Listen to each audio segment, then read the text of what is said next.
Gustavo Córdoba, la política ya está buscando la opinión de la gente para ver cómo posicionar candidatos o cómo posicionar partidos. ¿En qué escenario se está moviendo actualmente y qué se puede esperar? ¿Qué piden los candidatos? A ver, en términos generales, creo que es muy atractivo para los que nos dedicamos al análisis de la opinión pública o la investigación de los contextos, entender por allí que estamos atravesados por conflictos muy importantes a nivel mundial que por primera vez en la agenda política argentina tienen un nivel de significado mucho más alto que en otras épocas, ¿no? Tanto la pandemia como la guerra de Rusia con Ucrania o la invasión de Rusia con Ucrania ha impactado tanto en la agenda de los argentinos que prácticamente es la primera vez que hemos visto que factores de política internacional tienen incidencia directa en la discusión diaria de las personas. Esto es significativo porque de alguna manera nos permite ver que hay gente o mucha gente que tiene niveles de información muy importantes respecto del impacto económico, de la recesión, de que la inflación, más allá de los malos manejos internos, tiene también un factor externo. Entonces, creo que esa cuestión caracteriza este momento.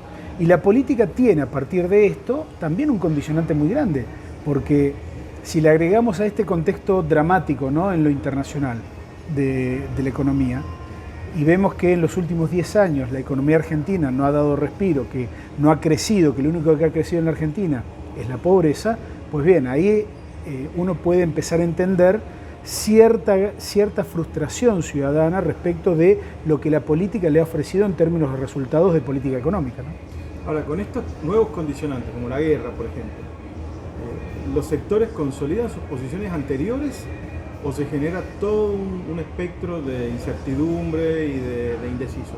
No, en la Argentina hay, viste que ahora es muy común decir no, que la Argentina se está derechizando. Bien, yo posiblemente esté un poco en desacuerdo con esa idea, básicamente porque creo que uno no puede ir a un lugar en donde ya está. Creo que la sociedad argentina es conservadora, somos conservadores.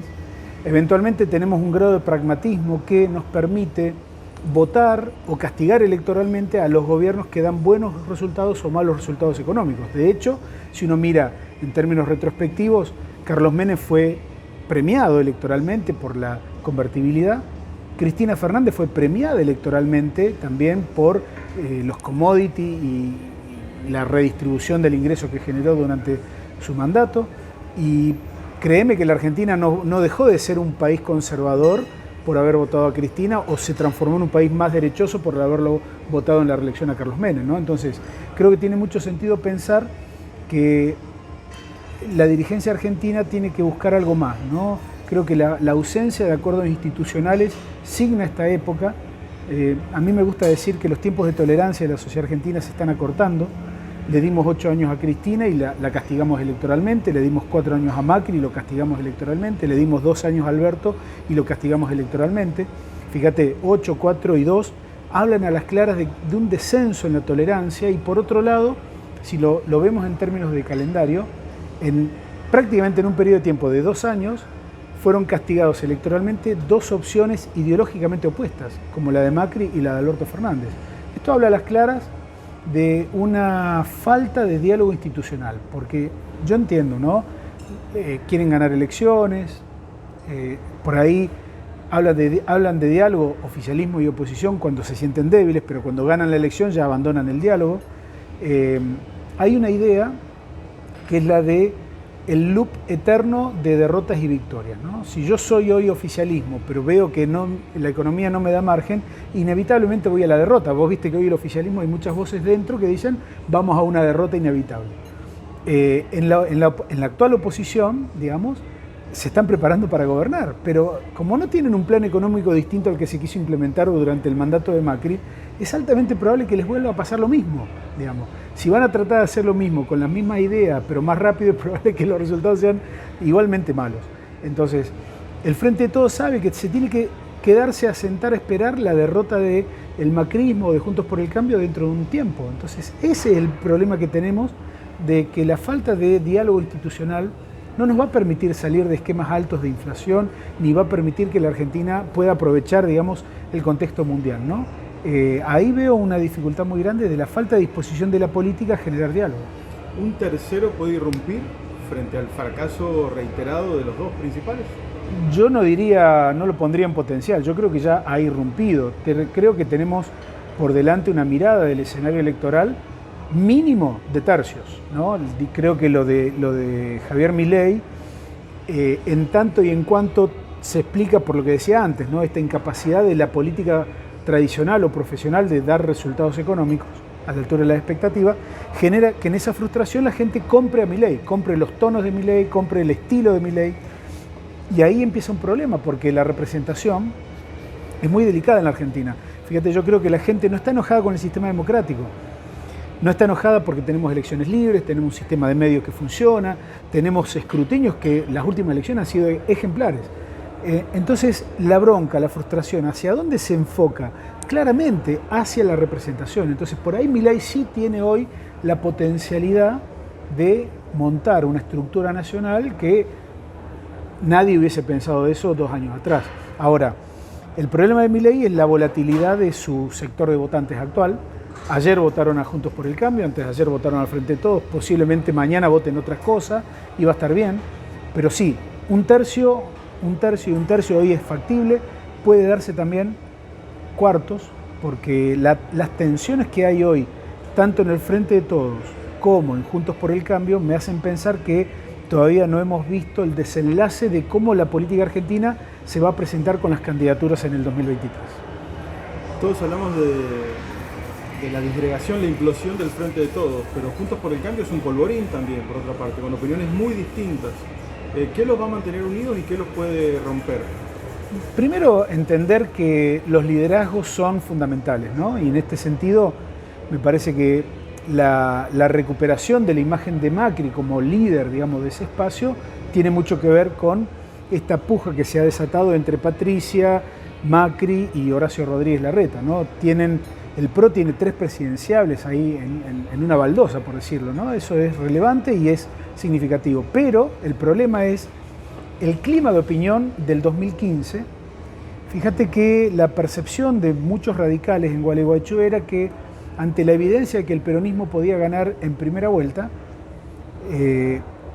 allí surgió la idea de brindarle a Macri como candidato a presidente toda la estructura territorial del radicalismo.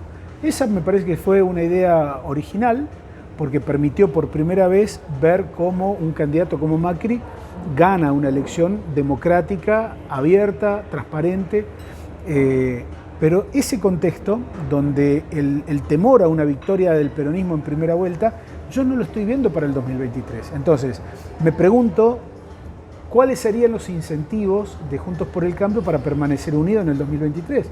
Ahí hay un tema, evidentemente. El radicalismo también es un radicalismo muy distinto al que existía en el 2015, ¿no? Hoy mantiene las 3 gobernaciones que tenía, esto es Jujuy, Corrientes y Mendoza. Ha agregado liderazgos nacionales, por ejemplo, Cornejo es un líder que en el 2015 no tenía la estatura que hoy tiene, pero además le ha agregado presencia y liderazgos en provincias centrales como Córdoba, con Rodrigo Loredo, en Santa Fe, con Carolina Lozada, Maximiliano Puyaro, Dionisio Scarpín, el intendente de Avellaneda, que son figuras muy relevantes en la provincia, más Martín Tetaz y Facundo Manes en provincia de Buenos Aires, y no me quiero olvidar de Martín Lustó y de Emiliano Jacobiti en Capital Federal. Fíjate, entonces, el radicalismo tiene lo que tenía, pero ahora tiene además una avanzada y renovada dirigencia en las provincias que más votos tiene el radicalismo. Que ese era también el problema que tenía el 2015. Tenía la estructura, tenía los votos, pero no tenía liderazgos o candidatos nacionales. Así que hay mucha tensión y yo diría, vuelvo a insistir con la idea de un proceso que todavía no está terminado, todavía no estamos viendo el cierre, digamos, de cómo van a ser las identidades electorales del año próximo. ¿Han podido evaluar cuál es el clima social en el que se desenvuelve todo este periodo previo a la elección de candidatos? Yo creo que hay una baja aceptación en general de la política, ¿no? Digo, básicamente hay un nivel de frustración muy alto, te diría en términos institucionales, cuando uno ve la imagen de los argentinos sobre la justicia, sobre las grandes empresas, sobre el gobierno, sobre la política en general, creo que lo único que se salva, y esto lo podemos ver prácticamente en todas las encuestas, es la política sanitaria o la política de vacunación contra el COVID. Creo que en eso coincidimos la mayoría de los argentinos, hay como una cuestión aparte. En el resto hay un nivel de decepción muy alto que en determinados contextos históricos posiblemente sean positivos. Acá te digo, puede ser que el gobierno tenga una capacidad de recuperación porque la expectativa está tan baja que una baja en la inflación, una recuperación económica puede impactar rápidamente en el humor de los argentinos y darle al gobierno algo que hoy no tiene, que es chance electoral de instalar un candidato presidencial con chance en el 2023. ¿Para el peronismo son Cristina y Alberto? ¿No hay posibilidades de que emerja otro candidato? No lo sé. El peronismo, vos sabés que tiene gobernadores en toda la Argentina, gobierna muchos municipios, tiene una camada dirigencial muy importante. Lo que sí creo es que hoy la primera línea del gobierno tiene una negatividad agravada. Si el gobierno no mejora las expectativas de la sociedad, yo creo que eso los condena de alguna manera o les quita chances en términos electorales, ¿no? Uno puede poner cualquier candidato del gobierno y va a obtener prácticamente el mismo resultado. Hoy Alberto Fernández es la persona que nosotros utilizamos para medir y te diría que el techo electoral hoy del gobierno está cercano al 30-32%.